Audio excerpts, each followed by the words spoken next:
Hello class! Topic 28 is on linear higher dimension homogeneous systems.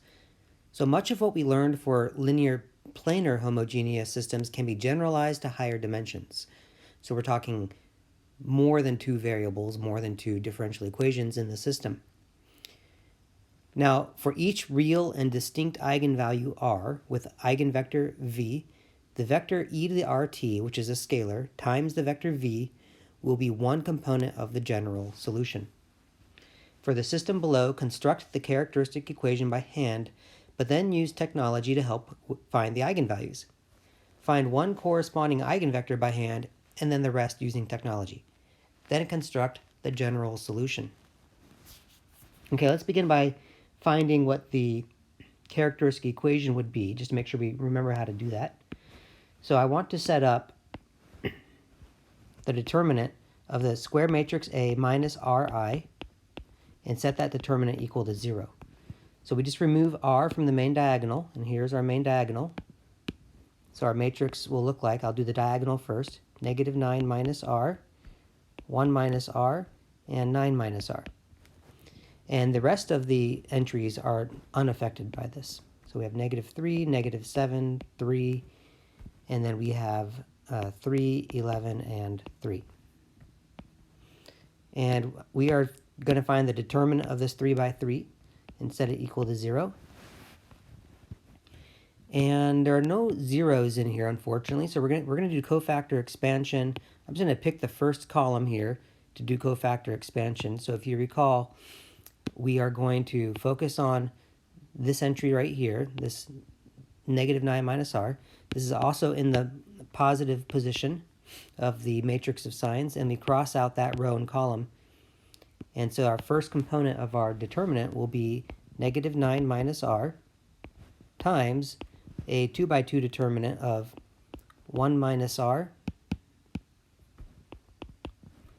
9 minus r are the diagonal, and then the other entries are 3 and 3.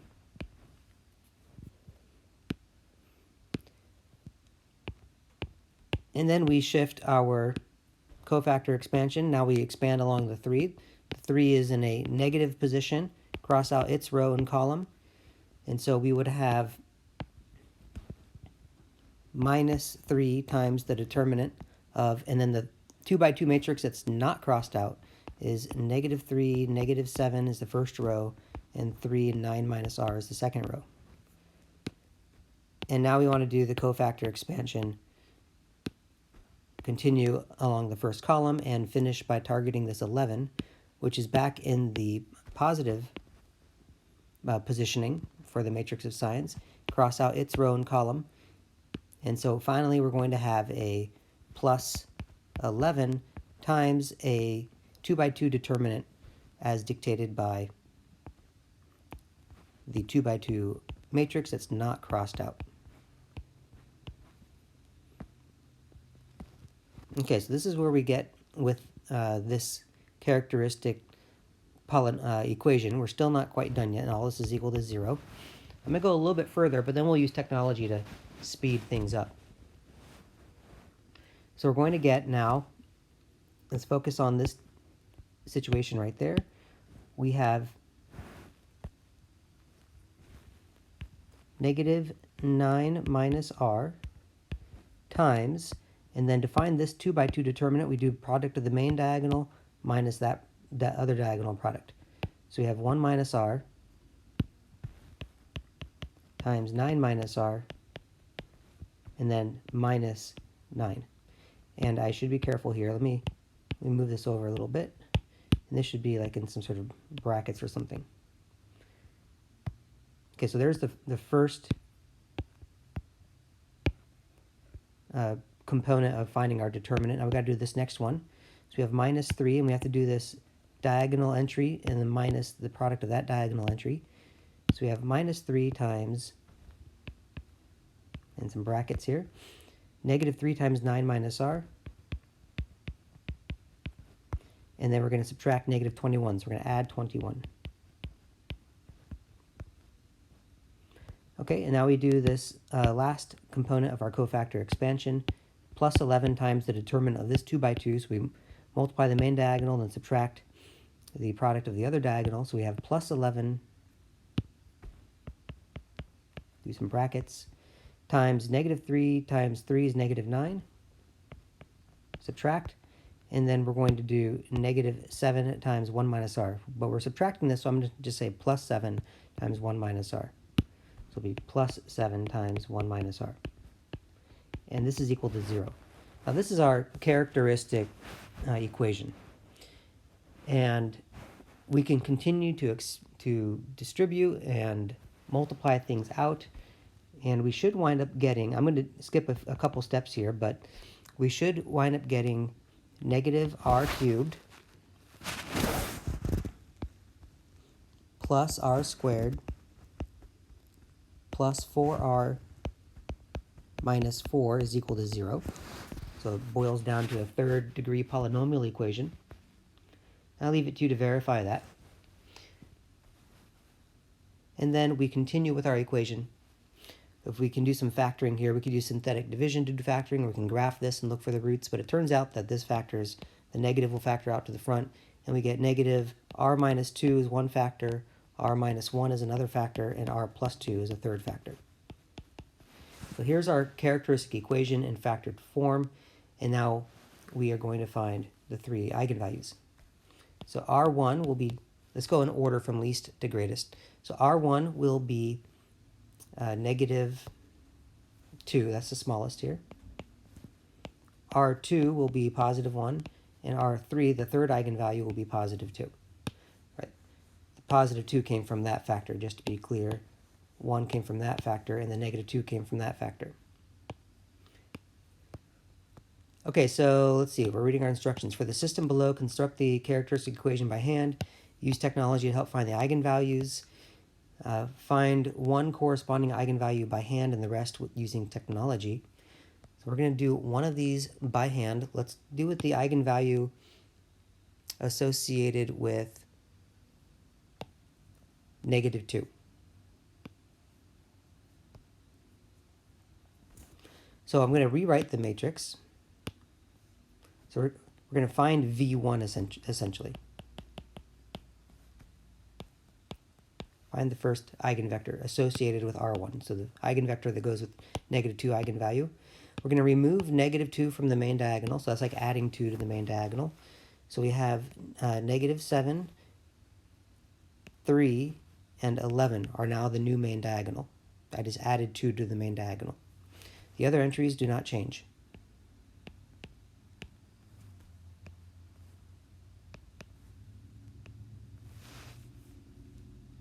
Okay.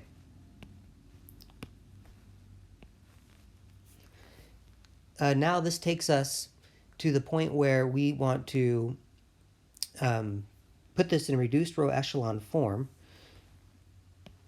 Or, if you're clever enough, you can find, we're trying to essentially find a V1 that satisfies this statement. We're trying to get the 0 vector out of this by multiplying by V1. If you can just think through a vector that will zero out each row, and it has to be a non-zero vector, then that will be a satisfactory eigenvalue. And since this eigenvalue that'll be a satisfying eigenvector. Now this eigenvalue, negative 2, only showed up once in our list of eigenvalues. So we're only looking for the one eigenvector to correspond with this eigenvalue. And if you sit here and you think about this and you work through it, you might notice that when you compare the first and last columns, they're the same. So if I were to zero out this column and then just do first column minus third column, that should be a solution to this system. Another way to do this, of course, is to put this in reduced row echelon form and look for your free variables and construct your general solution, and then just take one specific eigenvector from that solution of many possible eigenvectors that make this a true statement. But given the observation I just said, if we do 1 of the first column, none of the second column, and negative 1 of the last column, if I just drop this down onto the rows and multiply the corresponding entries and combine, I will get the 0 vector. So this tells me that one solution for vector 1 is in fact 1, 0, negative 1. Or you can also do negative 1, 0, 1. Right? Pretty much any multiple of this. So you could also do 2, 0, negative 2. Or you could do negative 3, 0, 3. All of these are legitimate eigenvectors. Let's just do the one that has the 1's involved, just to keep it more simple. Okay, so that's finding V1, and we did that by hand without technology, just by thinking through that. And let's find V2 and V3 next. And V2 and V3, we're going to use technology to do that.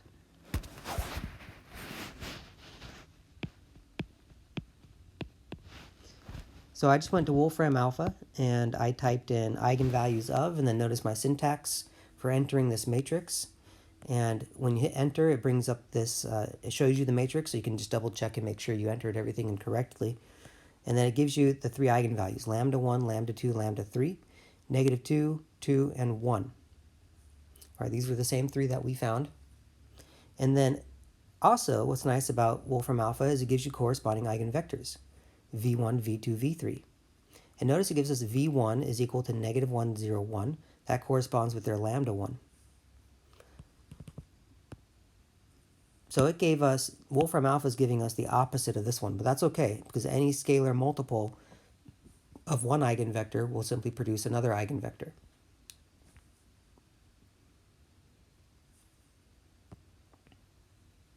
And now what we want to do is just use Wolfram Alpha to get vector 2 and vector 3. So vector 2 is going to be associated with eigenvalue 1, and that vector, as given by Wolfram Alpha, is negative 1, 1, 1. And vector 3, as given by Wolfram Alpha, vector 3 is associated with our R3, eigenvalue 3, which is 2. And the vector associated with eigenvalue 2, according to Wolfram Alpha, is negative 4, 3, 5.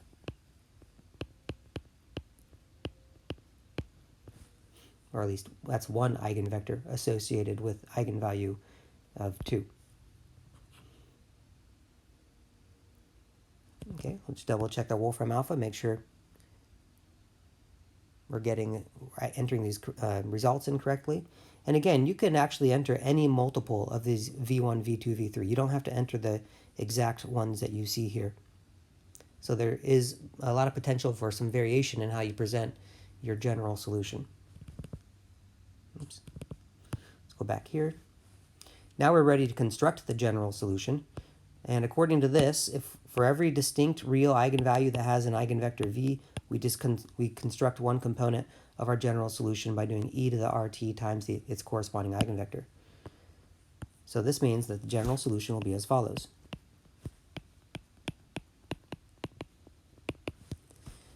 We're going to have some arbitrary constant c1 times, and let's just go in order through these eigenvalues.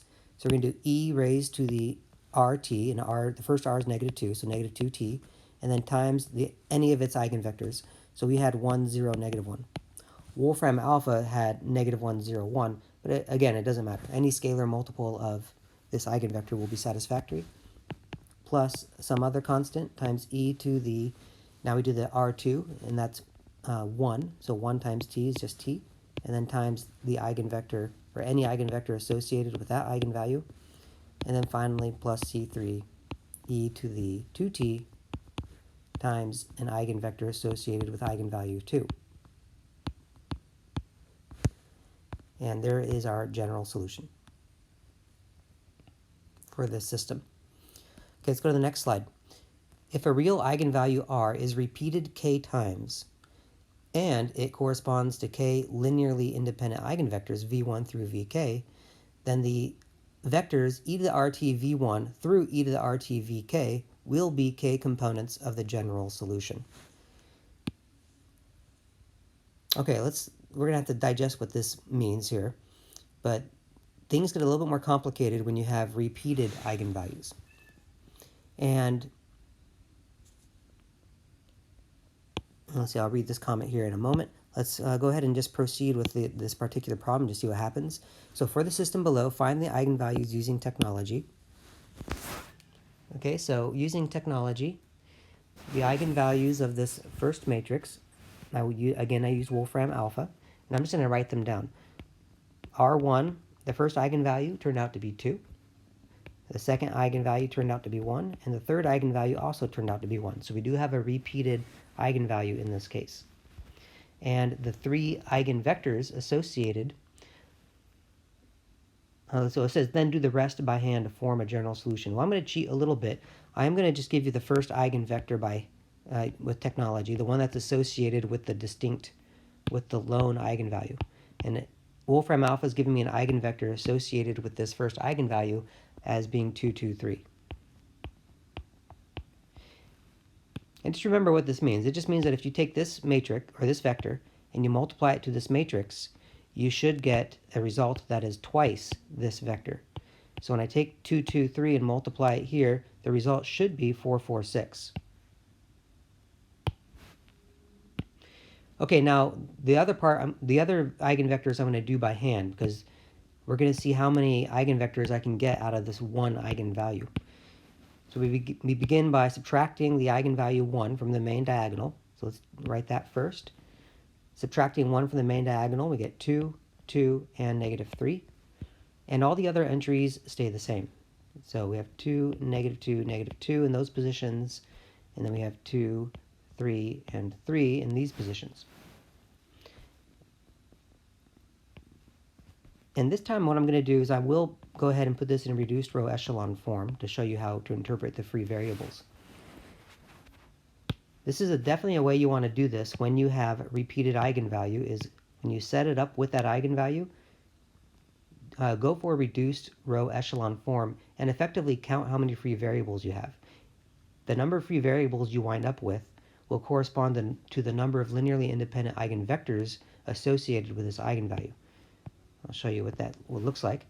Well, some obvious things that appear to me is that we have identical, the second row is identical to the first row. So we can simply do negative 1 times the first row and add it to the second row to change the second row. And notice that the bottom row is just a scalar multiple of the first row. So if I were to multiply the top row by negative 3 halves, and then add that to the third row, that should also zero out the third row. And then I'm going to finish by doing the top row, multiply the top row by a half. I'm going to do 3 things, 3 different row operations here. I'm going to copy that and paste it here and see what new matrix we wind up getting. Okay, well, we've zeroed out the first 2 rows. So those will zero out using the first 2 row operations I mentioned. And next, we then multiply the top row by 1/2. So all of these entries will become 1s. A 1, 1, and a negative 1. Okay, well now when you focus on how many pivot 1s are in here, how many leading 1s, there's only one leading 1, and that's in the x position. And since the y and z position do not have any free variables, you know y is free, and you know z is free. So the fact that we're going to get 2 free variables out of this tells us we're going to be able to produce 2 linearly independent eigenvectors associated with this one eigenvalue. And that is exactly what we need. So if a real eigenvalue r is repeated k times, so here 1 is repeated twice, so the k would be 2, and it, meaning this eigenvalue, so eigenvalue 1 corresponds to 2 linearly independent eigenvectors, v1 and v2. We're going to get v1, v2 here. Then the vectors e to the r1 times v1 up through e to the rt up through vk will be k components of the general solution. So the fact that this was repeated twice and we have 2 free variables means we just need 2 more eigenvectors, linearly independent eigenvectors, to associate each of these r's, and then we're going to construct the general solution using all 3 of these, much like we did up above. Okay, so our solution, because we have 2 free variables, look what row 1 is trying to tell us. Row 1 says that x plus y minus z is equal to 0. In other words, that x is equal to negative y plus z, and y and z are free. So a solution to this is going to be x has to be negative y plus z, y just has to be itself, y is free, and z is free. So this is what our solution looks like using only y's and z's. Let me make this look a little bit better, like a z. And then you simply pull this apart in terms of y's and z's. So you can do y times the vector negative 1, 1, 0, plus, and then z times the vector, and then any part that has the z, we have a 1 in front of the z, no z's here, and a 1 in front of the z there. So we can write this as 1, 0, 1. So any multiple of this vector plus any multiple of this vector will be an eigen, combine them together, and you'll have an eigenvector associated with eigenvalue 1. And notice that this eigenvector and this eigenvector are linearly independent of each other. They're not multiples of each other. So in other words, this is the eigenvector v2 that we're after, and this is the eigenvector v3 that we're after. They are linearly independent. So this is going to allow me now to make a general solution. In fact, let me move this work over there. And now let's put our general solution down here along the bottom. So we'll have some arbitrary constant times e to the r1t, and r1 is 2, 2t. And 2 was not a repeated eigenvalue, and it had an eigenvector of 2, 2, 3. We found that one using technology. Plus, and then we have c2, e to the next eigenvalue, which is 1. So it's 1t times 1 of its 2 linearly independent eigenvectors. So that means we're going to use this v1 right here. So negative 1, 1, 0. And then finally, plus c3 times e to the, again, we repeat the eigenvalue, so it's again 1t, so e to the t. And then times the second linearly independent eigenvector associated with that eigenvalue, which is 1, 0, 1. And here we have constructed our general solution. Now let's go back and continue reading what this says in this paragraph right here. However, if it is not possible to find as many linearly independent eigenvectors as the number of times the eigenvalue is repeated, then we need another process for producing the general solution. And this process will be discussed later. Now what this means, how you're going to know that we need a different process is once we recognize that eigenvalue 1 was repeated twice, so k is 2, and then I set up I remove, that eigenvalue from the main diagonal to get this new main diagonal, and then I try to find a solution to the system, a non-zero solution to the system, and when you put it in a reduced row echelon form, if you only wind up getting one free variable, that means that you're only going to get one set of, or you're going to get only multiples of one vector as the eigenvectors, which means you can't get two linearly independent eigenvectors from it. So effectively, it's the number of free variables that show up here when you're in reduced row echelon form that will tell you how many linearly independent solutions there are going to be to this system right here that we're trying to solve. And because in this case, when we get two free variables, that does ultimately mean we'll find two linearly independent eigenvectors, and that will be the remaining two eigenvectors we need to complete the general solution. But if there had only been one free variable here, then I'd only have one vector over here that's linearly independent. So I'd only have one vector to go with one of these, leaving this other one, we need a new process. And we'll discuss that in a later topic. In fact, in the very next topic. Okay, let's go to our third and final example for topic 28. Now for each distinct pair of complex conjugate eigenvalues of the form a plus bi, so when you get the complex conjugate pairs, so non-real, so b is not 0, and let's assume b is positive here as well, then we're going to use the method for non-real eigenvalues that we discussed for planar systems when we were trying to find solutions in the case of planar systems. So for the system below, find the eigenvalues and corresponding eigenvectors using technology. Then do the rest by hand to find the general solution. Okay, so here are our eigenvalues and eigenvectors according to Wolfram alpha. The first eigenvalue that Wolfram alpha gives us is 1 plus 2i. The second one is 1 minus 2i, so we do have some non-real complex conjugate pair eigenvalues. And then the third one it gives us is a real value, -2. So here are the three eigenvalues. And the corresponding eigenvectors, according to Wolfram alpha, eigenvector 1 is the vector 1 plus I, 1 plus I, 2. The second eigenvector, according to Wolfram alpha, is 1 minus I, 1 minus I, 2. And the third eigenvector associated with the real eigenvalue of -2 is 0, -1, 1. Okay, so there are the three eigenvalues and eigenvectors that we found using Wolfram alpha. Now we're going to do the rest by hand to find the general solution. Well, this one that's real, so it'll be easy to construct that one first. And it ultimately doesn't matter what order you write these things in. So I know that my general solution, I'll put it down here in the bottom and see if we need to move it later, will be some constant, C1 we'll say, times, and let's just get this real eigenvalue that's distinct out of the way. So we do e to the -2t times its corresponding eigenvector. And we just need two more to finish this out. And those two more we're going to get by working with only one of these two remaining, or one from the pair of the complex conjugate pair of eigenvalues with corresponding eigenvector. And we'll do this one right here, just like we did when we had planar systems. Okay, so I am going to begin by saying that we're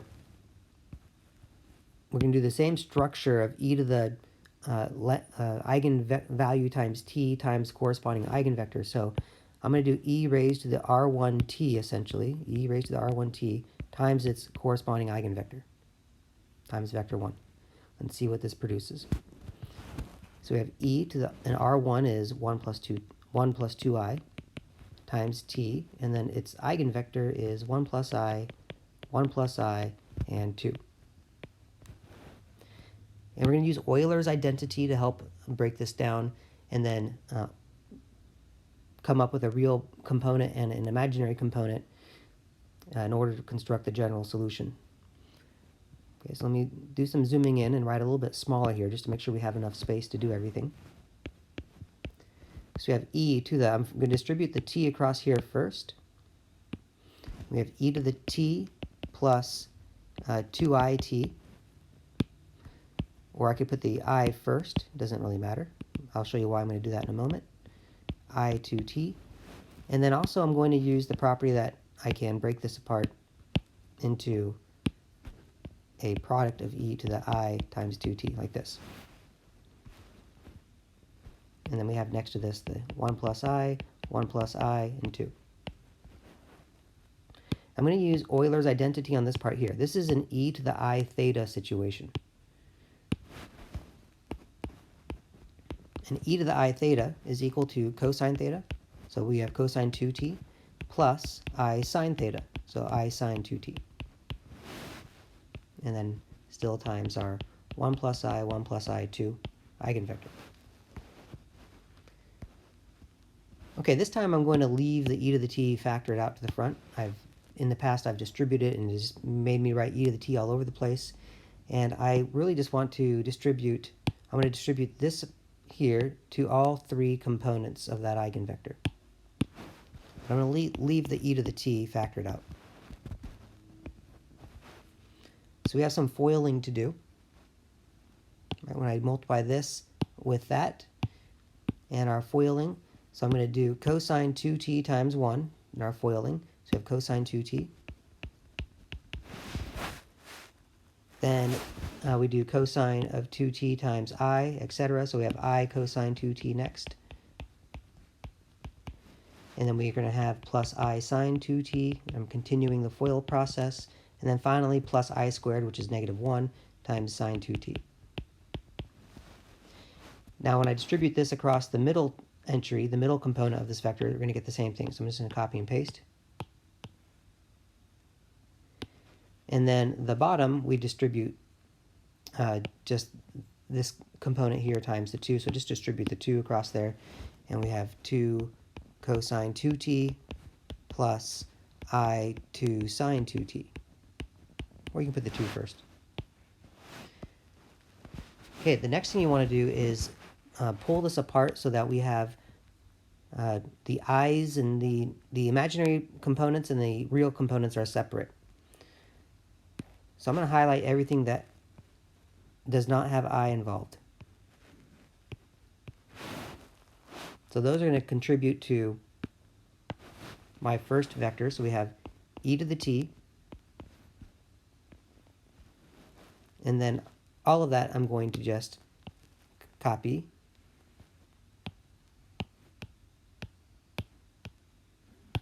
And then of course we have these two components as well. Up in the first two. Okay, so there's my first vector. Plus, and then the e to the t will distribute. And all the other ones, if I were to use a different color here, all these other ones have I still. And because of that, I'm going to factor the I out to the front, put the I there. And then everything in green, effectively, I can just copy right in there. Of course, I want to factor all those I's out.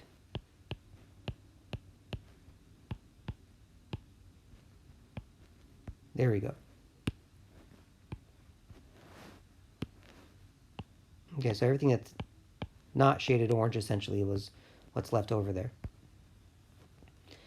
Okay, then these become this becomes the second term we want in our general solution, so times the C2.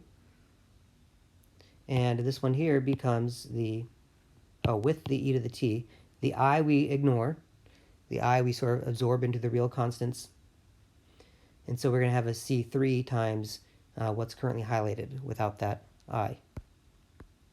Now, if you insist on going in the same order as how we label them here, just to avoid confusion, then I would call this one our third component of the general solution. Make that a C3. And I would bring these two down as our first and second components. I'm just going to copy and paste. Do a few edits here. Let's go ahead and get rid of all this orange now. We don't need that.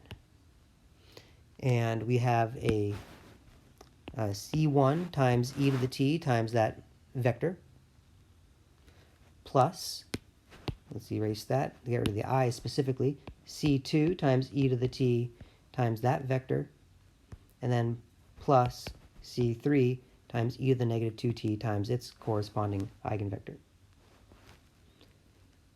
Okay, and then that is how we construct the general solution when we have the complex conjugate pairs. And that wraps up topic 28. The next topic we will discuss a method for finding solutions when we have repeated eigenvalues, but the eigenvalue doesn't produce the necessary amount of linearly independent eigenvectors, and what to do in that case.